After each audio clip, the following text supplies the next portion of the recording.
dalam fungsi pertanian, saya ingin menjelaskan sedikit beberapa itu apa itu ekogeografi. Ekogeografi itu adalah sebuah cabang ilmu. Jadi cabang ilmu ini mempelajari hubungan antara lingkungan alam dan distribusi organisme yang hidup di muka bumi ini. Yang dimana ini mempengaruhi faktor yaitu iklim, topografi, tanah dan air. Yang dimana faktor-faktor ini mendistribusikan spesies dan komunitas ekosistem yang hidup di muka bumi ini. Jadi wilayah geografis. Baik, setelah saya menjelaskan ekogeografi, maka akan masuk di mana itu penjelasan tentang revolusi pertanian yang akan dijelaskan oleh Justin. Cara produksi makanan dan hasil pertanian.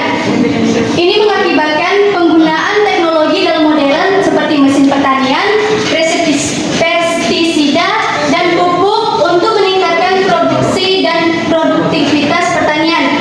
Reproduksi pertanian biasanya berdampak besar daripada kemajuan ekonomi dan kesejahteraan sosial. Contoh dari revolusi pertanian ada dua, pertanian mesin dan sistem irigasi.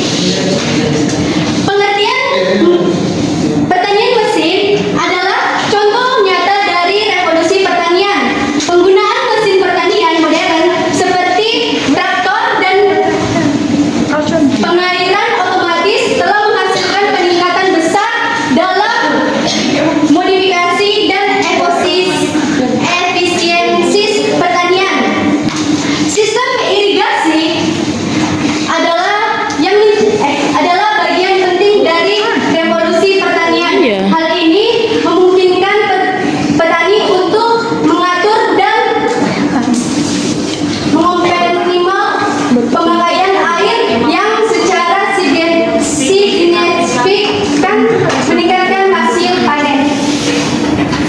Revolusi pertanian, sebenarnya revolusi itu alat, yaitu penggunaan alat seperti alat yang biasa yang digunakan dengan alat ternak, yaitu seperti traktor yang dikendarai oleh kerbau. Lalu yang keduanya adalah pengembangan sistem pertanian. Contohnya yaitu adalah penggunaan varietas tanaman, yang dimana menggunakan varietas tanaman unggul yang tahan terhadap penyakit, misalnya padi, ataupun penerapan metode pertanian organik, misalnya seperti yaitu menggunakan bahan-bahan alami dan metode ini menjaga tanah kesuburan, menjaga keberagaman ekosistem. Lalu yang di tahap ketiga ini, mekanisasi, kimia dan biologi. Di sini kan saya menyebutkan ada 3 hal. Maka mekanisasi ini melibatkan mesin dan peralatan yang canggih, yang dimana untuk meningkatkan efisien dalam pertanian, dan pertanian ini untuk mengurangi tenaga kerja dari seorang petani. Lalu kimia ini adalah penggunaan produk kimia dalam meningkatkan pertumbuhan tanaman, contohnya pupuk kimia. Lalu di sini ada biologi ini adalah pemanfaatan prinsip biologi dalam hasil pertaniannya, yaitu contohnya seperti bakteri tanah yang menguntungkan ini menghasilkan kesehatan tanaman dan tanah dan tanaman. Contohnya seperti penggunaan rhizobium. Baik, selanjutnya akan ada di sini revolusi hijau yang akan dijelaskan oleh Justin. Revolusi hijau terdapat 3 bagian, yaitu pengertian, implementasi benih unggul, dan diversifikasi tanaman. Pengertian dari revolusi hijau adalah perubahan besar dalam praktik pertanian yang bertujuan untuk meningkatkan produktivitas pertanian dengan cara berkelanjutan dan ramah lingkungan. 2. Implementasi benih unggul. Salah satu langkah penting dalam revolusi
ekonomi dapat berupa pertanian, industri, perdagangan, dan sektor jasa lainnya.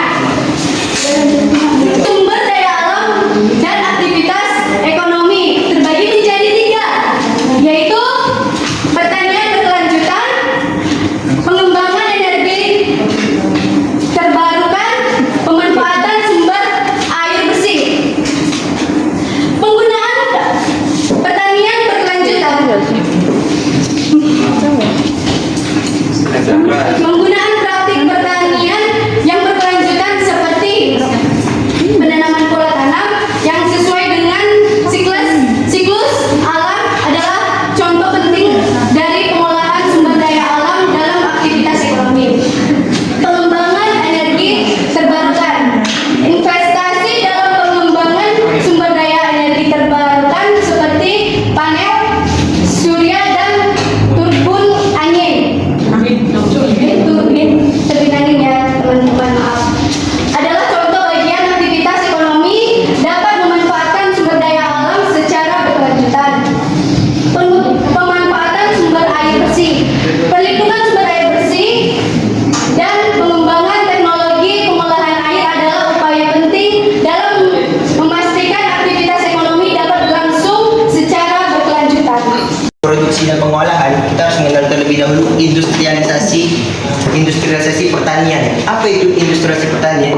Yaitu adalah sebuah dari pergeseran pertanian tradisional yang ke sistem yang lebih mekanis dan berbasis teknologi. Contohnya adalah seperti mekanis, yaitu penggunaan input pupuk kimia, lalu pertanian presisi dan monokultur. Baik. Mulai. Baik. Pengertian teknis produksi dan pengolahan. Teknis produksi. Teknis produksi mencakup semua proses dan metode yang digunakan dalam produksi barang dan jasa.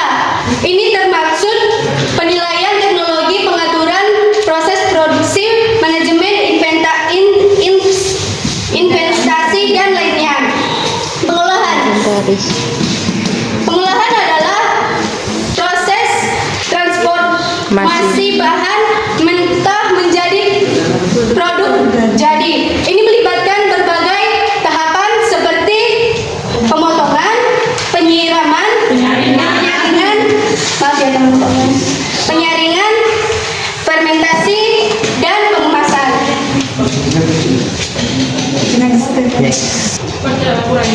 Baik, sebelum memasuki prinsip-prinsip sosial ekonomis, maka kita akan masuk dulu komoditas agribisnis. Apa itu komoditas agribisnis? Komoditas agribisnis itu adalah dari produk hasil pertanian atau hasil pertanian seseorang, kemudian mereka perdagangkan.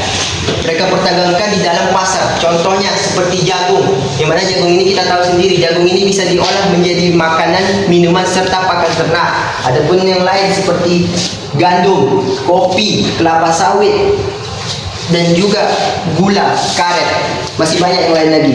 Dan agribisnis ini juga mencakup aspek-aspek seperti produksi, distribusi, serta pemasaran dan pengolahannya. Baik, setelah itu saya akan membahas tentang prinsip-prinsipnya. Di dalam ekografi revolusi pertanian ada juga beberapa prinsip, yaitu prinsip politik dan prinsip sosial ekonomis. Prinsip politik itu adalah mencakup serangkaian pandangan dan nilai-nilai yang mana petani ini akan mengambil tindakan yang akan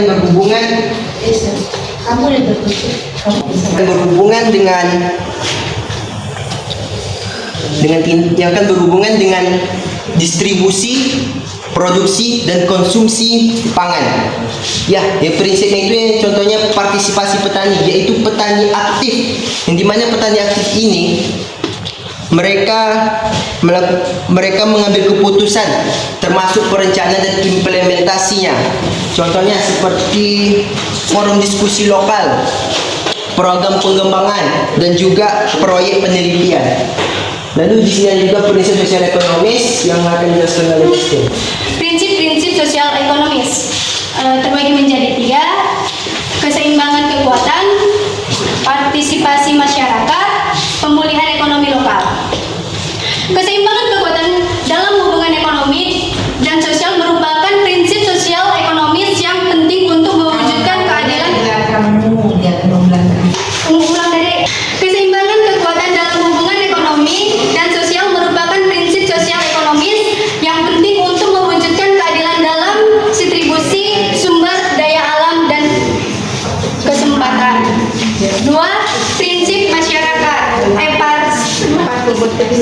Partisipasi masyarakat.